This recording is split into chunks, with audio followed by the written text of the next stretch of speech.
She touched his wrist when she laughed. Not in a friendly way. Not in a haha you're funny way. But in that way you do when you want to remind someone you remember what they looked like under a blanket in high school. That kind of way. And she didn't even notice me watching. They were at the back of the room. Round table near the fake fireplace. Right under the alumni banner with the tassels crooked and the class of year peeling at the corners. She sat sideways on the chair like she used to do in college bars, leg dangling, drink tilted in one hand, other hand brushing against his forearm whenever he leaned closer. Everyone else around them blurred out. It was like watching a scene from a movie you didn't know you were in. But I wasn't supposed to see it. I wasn't even supposed to be there yet. I had dropped her off an hour earlier because she said she wanted to help set things up. It's just planning stuff with the girls, she'd said. Name cards and balloons. You'll be bored. Come a little later. So I went to grab coffee. Sat in the parking lot listening to a podcast I can't remember, staring at my dashboard clock until I thought enough time had passed to not seem suspicious. Then I walked in. Quietly. No announcement. Just slipped through the door. And there she was, laughing like she'd just remembered she still had dreams. I don't think she even laughed like that at our wedding. I stood behind a tall centerpiece. Some fake hydrangeas blocking most of me, but not enough to miss the way she tucked her hair behind her ear. She always does that when she wants to be seen. He leaned forward, said something I couldn't hear. She covered her mouth, leaned in too, and whispered something back. And then she did it. She bit her bottom lip. That lip bite. That exact move she used the first time we ever kissed. I felt something in me crack, like a quiet pop behind the ribs. I started walking toward them. Slowly, calmly. No scene, no storm. Just one foot in front of the other. She didn't see me coming until I was almost at the table. And the moment she did, her entire face changed. She didn't expect me to come early. That's the part that's been ringing in my skull since it all happened.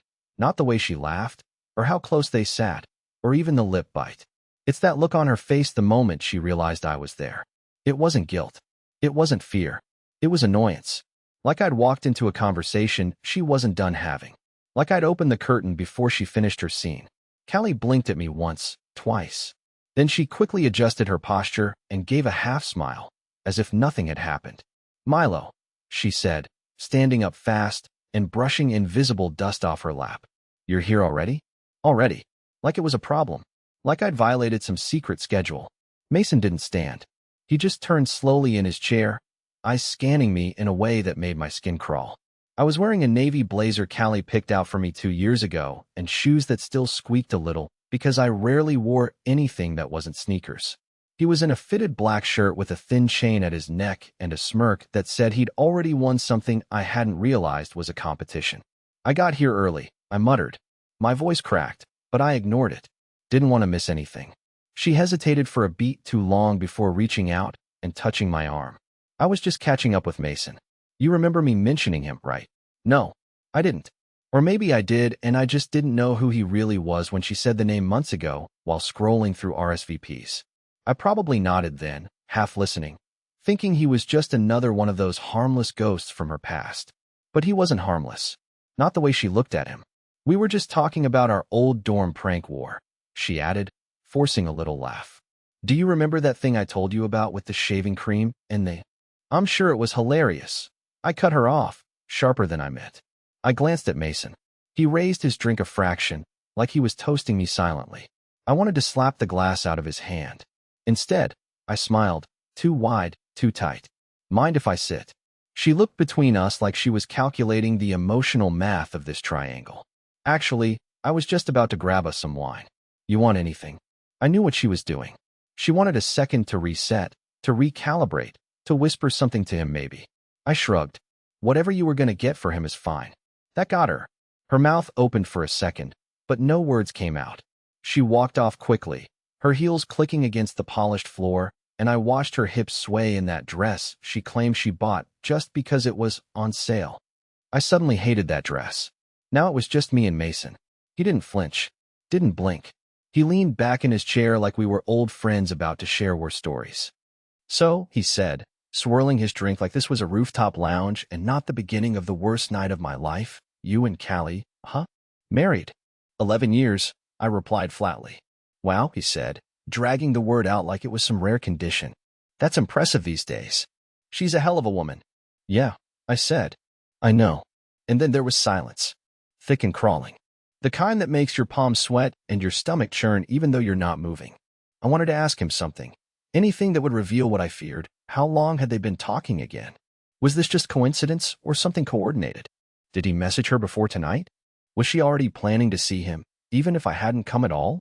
But instead, I stared at the place on the table where her hand had touched his wrist. He followed my gaze. Old habits, he said casually, then took a sip. You know how it is. Some people just pick up where they left off. I opened my mouth, but nothing came out. My throat felt like it was closing. Callie returned with 2 glasses of wine and a forced smile. Here, she said, handing me mine. Mason was just telling me about his daughter. Can you believe he has a teenager now? Oh yeah. I asked. And the mom? Is she here too? He smirked. Nah, divorced. She didn't like reunions. Must be nice, I thought. Not having to watch your spouse glow for someone else. Callie talked. Mason responded. I sat between them physically, but nowhere near emotionally. She had drifted, and I had no clue how long ago the current had started pulling her away. As we all laughed at some half-funny joke Mason told, I watched her glance at him again. A sideways glance, the kind that holds secrets and old memories. And that's when I realized this wasn't nostalgia. This was unfinished business. And I had just walked into the middle of it. I sat at that table for another 23 minutes. I know because I checked my phone 3 times. Not for texts or emails, just to count the time. To remind myself that I wasn't invisible. That I was still real, still breathing, still technically part of whatever this was supposed to be. Callie, for all her composure, kept flicking glances my way as if she was waiting for a malfunction. Like she thought I might short-circuit. Like she was bracing for a scene. I didn't give her one. Instead, I smiled when I had to, chuckled when expected, and sipped the wine she brought me even though it tasted like vinegar laced with salt. And Mason? That man acted like he belonged in my chair. Like I was some temporary placeholder until she remembered who she used to be. Every time he spoke, she lit up. Every inside joke between them stabbed a little deeper. They shared details I had never heard. Little anecdotes, stupid phrases like Lakeview rules and porch piano night that clearly meant something. Something I wasn't part of. Something she never once brought up in over a decade of marriage. When Callie excused herself to go to the restroom, Mason didn't wait more than 5 seconds before leaning in again. You know, he said casually, adjusting the cuff of his sleeve like we were about to talk about sports, you don't have to pretend. I stared at him, jaw tightening. Pretend what? He smiled like he'd already won. That you're not wondering. I didn't respond. Not because I didn't want to, but because I didn't know where to start. Wondering what? How far back this went? Whether they still talked? Whether last night's sudden burst of affection from her, initiated out of nowhere while we brushed our teeth, had been an apology in disguise. He didn't wait for me to answer. He tilted his glass, eyes on mine. We were a thing, you know. A real thing. Before she transferred. I figured, I muttered. I don't think she told you everything. Or maybe she did and you just chose not to hear it. There it was. That tightening in my chest again. Like my ribs were being cinched inward. She told me about you. I lied. He smirked wider. Sure she did. Then he stood up and walked away, just like that. No goodbye. Just that smug confidence that lingers behind like the smell of cologne you can't scrub off your skin. Callie returned a few minutes later and sat down across from me, immediately noticing the empty space beside me. Where'd he go? Said he needed air. I replied flatly. Or maybe he needed a mirror. She laughed. But it was nervous. Tight. Not real. Then, just as she was about to say something, her phone buzzed on the table. I saw the name flash across the screen. Mason Whitaker. She snatched the phone before I could react and shoved it in her purse, smiling awkwardly. He probably left something at the bar, she said too fast. We sat there in silence for a few seconds longer. The background noise of clinking forks and bad jazz swelled around us like static. You okay? She asked. Should I be? I replied. Callie blinked, caught off guard. Milo, come on. I told you, he's just an old friend. Right? I said. Who still has your number? And messages you while we're sitting here. Her face hardened for a moment. She glanced around, then leaned in close, voice low and sharp. Do not do this here. Not now. Why not now? I whispered back. Because he's watching? Her eyes flared wide for a second, then dropped to the tablecloth. She traced the rim of her glass like it had answers I didn't. You're imagining things, she muttered. I pushed my chair back. She looked up quickly. What are you doing? Getting air, I said. or maybe finding a mirror. And I left her sitting there, jaw clenched, wine untouched, phone buzzing again inside her purse. I didn't go home. Not yet. I needed to know more. Because what I saw tonight, what I felt in that room, it wasn't just reunion nostalgia. It was something raw, something reopened. And something tells me I wasn't the only one bleeding from it. I didn't storm out. That would have been too clean, too obvious. I walked, slowly, purposefully, down the hallway toward the venue's side balcony, where a few guests had stepped out for air. I nodded politely at a couple holding hands and pretending they hadn't been mid-argument, then settled near the railing beneath a string of flickering fairy lights. From that angle, I could see through the tall windows into the main room. I didn't want to leave. Not really. Not without knowing what came next. Because part of me was convinced that if I stayed close enough, I'd catch something I wasn't supposed to. And as it turns out, I did.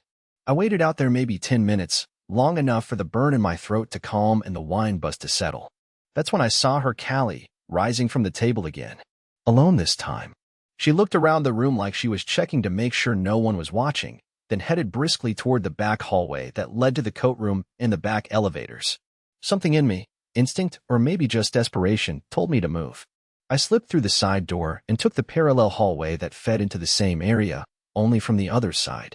There was a service nook with a janitor's closet and a vending machine that hadn't worked in years. I stepped behind the corner just in time to hear her voice echo in the empty corridor. "I told you not to message me while I was at the table," she hissed. There was silence, then a low male voice I recognized immediately, Mason. "Well, you didn't exactly look miserable sitting next to him," he said, and I could almost hear the grin in his tone. "That's not fair," she snapped.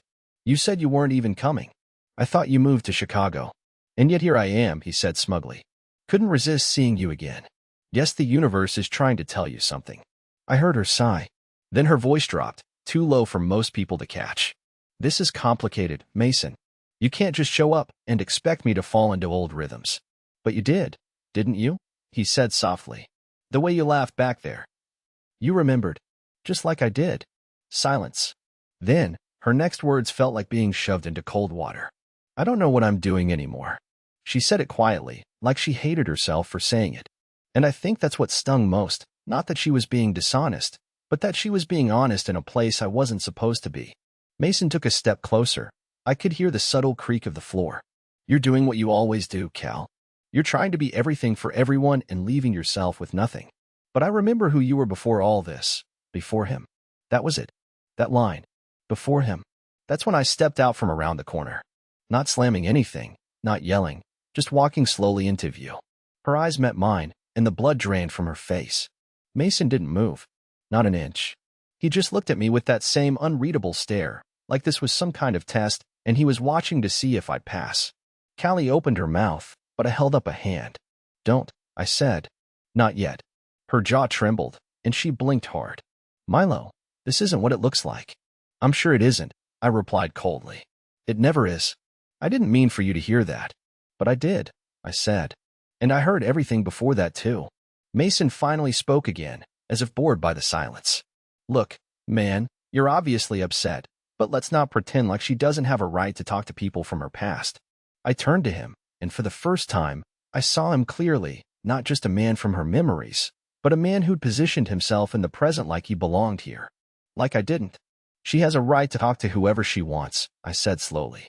"But she doesn't get to lie about it. Not to me. Not like this." Callie stepped forward, voice cracking. "I wasn't lying. I didn't know how to bring it up." "That you're still in love with him?" I asked. Silence. A devastating, hollow silence. She didn't answer. She didn't deny it. That silence. It broke something in me. "I'm going home," I said finally. "Don't follow me." And I walked away before I could see the look on her face, before I could see if Mason reached for her hand, before the weight of what just shattered came crashing down. I drove through dark, unfamiliar streets for nearly an hour without turning on the radio. I couldn't. I was scared music would trigger a memory I wasn't ready to face. When I finally pulled into our driveway, the porch light was still on, but the home behind it didn't feel like mine anymore. I didn't sleep that night. I couldn't even make it to the bed. I sat on the living room floor, back against the couch, jacket still on, shoes untied, just staring at the muted TV screen like it might give me answers. The house was too quiet, too neat, like a showroom that hadn't been lived in. And I couldn't stop thinking about how strange that felt, like maybe none of it ever truly belonged to me in the first place. At 2:47 a.m., the headlights swept across the front window. She was home. I didn't move. I listened to the familiar sounds, the car door shutting, her heels clicking across the porch, the key sliding into the lock. There was a moment of hesitation. I know it because the door didn't open right away, like she was holding her breath on the other side, wondering if I'd locked her out or if I'd be waiting with questions I hadn't asked yet. The door opened. Lights spilled into the room, and there she was, Callie, framed in the doorway like a stranger returning from a war I didn't know we were fighting. Her makeup was faded, one earring gone, hair slightly windswept. She looked exhausted, not from the drive, but from the emotional mess she'd tangled herself in. "Milo," she said gently, her voice breaking the silence like glass under a boot. I didn't respond. Not right away.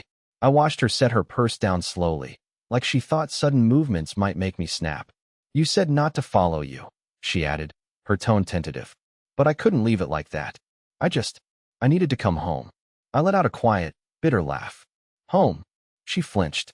"What does that even mean to you right now?" I asked, finally pushing myself off the floor and standing. "Is this still your home? Or is it just a place you come back to when the nostalgia wears off?" "That's not fair," she said quickly. "Mason, he just showed up. I didn't expect any of this." "No," I said, shaking my head. "What's not fair is sitting across from your wife and realizing the only man in the room who knows how she really feels isn't her husband." Her eyes filled instantly. I didn't care. Not this time. "Don't make me out to be some monster," she whispered. "I'm not," I said. "You're doing that yourself." She sat on the edge of the couch like her knees might give out. "It wasn't what you think. I didn't cheat on you." "Then why does it feel like you did?" I snapped. "Why do I feel like I walked into a memory you never let go of? And worse, one you never wanted me to replace?" She didn't answer. Instead, she stared at the floor and took a slow, trembling breath. "We had a past, Milo. I buried it for a long time. But seeing him again—" "You didn't bury it," I cut in. "You just didn't tell me it was alive." Silence again. That same brutal silence from the hallway now hanging between us like a wall made of broken glass.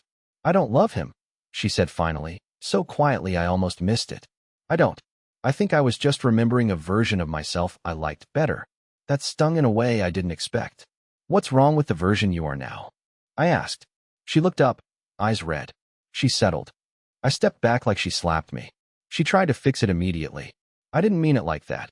I just meant life got quiet, and I stopped feeling like the person I wanted to be." "And Mason brings that out in you," I said. "The person you used to be?" She nodded slowly. I ran a hand over my face. "So what now? Do I step aside so you can go find your old mixtapes and lake house fantasies? Or do you actually want to work on this?" She looked at me with such complicated sadness. I didn't know whether to hold her or walk away forever. "I don't know," she said honestly. And that answer was worse than any confession she could have given. I didn't yell. I didn't cry. I just grabbed a blanket from the hallway closet and walked past her. "I'm sleeping in the guest room." "Milo." But I didn't turn around. Because for the first time in our marriage, I didn't feel like her husband. I felt like the placeholder. And I wasn't sure how much longer I could stand being one. The guest room felt like a hospital waiting area. Cold. Too quiet. I lay awake for hours listening to the creaks in the ceiling, the groaning pipes, and the soft, distant shuffle of Callie's footsteps down the hall. I knew she wouldn't come in, and I wasn't sure what I'd do if she did. I wanted answers. I wanted apologies. But more than anything, I just wanted her to look at me the way she used to, like I was still her choice, not her obligation. The next morning came without sleep. I heard the coffee maker whirring in the kitchen, like nothing had happened, like we hadn't ripped something wide open the night before. I stayed in the room longer than I needed to, waiting for her to leave for work. I couldn't face her, not when I was still playing detective with my own memories, trying to spot the red flags I'd missed over the years. When I finally stepped into the kitchen, there was a note on the counter. Not a text. Not a voicemail. A note. Didn't want to make it worse by hovering. Took the car to work. "We'll talk tonight. Please." There was no "Love, Callie." No heart. Not even her usual rushed initials. Just space. Empty, like the side of the bed she didn't sleep in. That day was a haze. I stared at my computer screen for 6 hours and didn't answer a single email. I Googled Mason. I don't know why. Maybe to confirm what I already knew, or maybe to torture myself. There he was, LinkedIn, Instagram, even an old article from when he'd published some poetry collection years ago. He was exactly who she would have married if timing hadn't gotten in the way. And somehow, I was the consolation prize. That realization sat in my stomach like a stone. When I got home that evening, her car was in the driveway. The porch light was off. The house looked darker than usual, but not in a comforting way. More like the silence had settled in permanently. She was in the living room, barefoot in sweatpants, holding a wine glass she hadn't touched. Her eyes were puffy, her face pale. She looked up at me like I was someone she hadn't decided whether to confess to or apologize to. "Thanks for coming home," she said. "I live here," I replied. She nodded and stood up slowly. "I want to talk." "No more half-truths," I said. She didn't fight that. "I've been texting with him," she began, and I immediately felt my fingers curl into fists. Nothing physical. Not since college. But the messages, they've been going on for a while. A few months. I laughed under my breath, a bitter, ugly sound. "Why?" "I don't know," she said honestly. "I think I missed something I couldn't name. I didn't plan for it to go anywhere. He made me feel like someone I forgot I used to be. And I don't." I asked, trying not to let my voice crack. "It's not about you," she said quietly. "It's about me." That's what people say when they've already decided to wreck things. She set her glass down and walked to the edge of the coffee table, putting her hands on her knees like she was holding herself up. "Milo, I'm scared." "Of what?" I asked. "Losing him again? Or losing me?" She looked at me then, really looked. Of facing the fact that I've been lying to myself for years. That maybe I stopped believing in us a long time ago and didn't even notice. My heart was pounding in my ears. "So then what? You leave? Go find yourself with the guy who writes metaphors for a living?" "I didn't say I want to leave," she said. "I said I want to tell the truth." "That is the truth," I snapped. "You just don't want to be the one who says it out loud." She wiped her eyes, not crying yet but close. I turned away, suddenly exhausted. "I spent the last decade trying to build a life with you, Callie.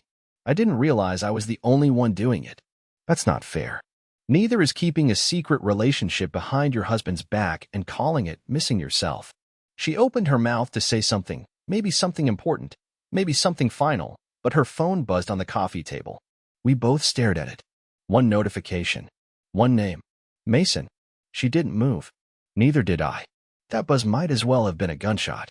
And in that instant, I knew something had shifted. Not a break, not yet. But the hairline fracture was now a visible crack, and it was spreading fast. She slowly picked up the phone, turned it over in her palm, and locked the screen without looking at it. "I'll delete his number," she whispered. "You already had 1,000 chances to," I replied. She said nothing. That silence spoke louder than anything else. That night stretched out like a wound. We didn't argue, not really. No yelling, no slam doors, no dramatic ultimatums. But in some ways, that made it worse. We were careful, too careful, like two people tiptoeing around a gas leak, too afraid to strike a match but fully aware the house was already filled with fumes. She went to bed before me, didn't ask me to come with her, just offered a tired good night over her shoulder and walked down the hallway like a guest in someone else's home. I sat in the dark for hours, scrolling through photos on my phone, vacations, birthdays, dumb selfies from the early years when we still laughed in public. And in every one, I kept wondering, was she happy? Or was I just too distracted to see she wasn't? The next morning, she was gone before I woke up. No note this time. Just a half-empty mug on the counter and the scent of her shampoo still lingering in the hallway. I stared at that mug like it was a relic.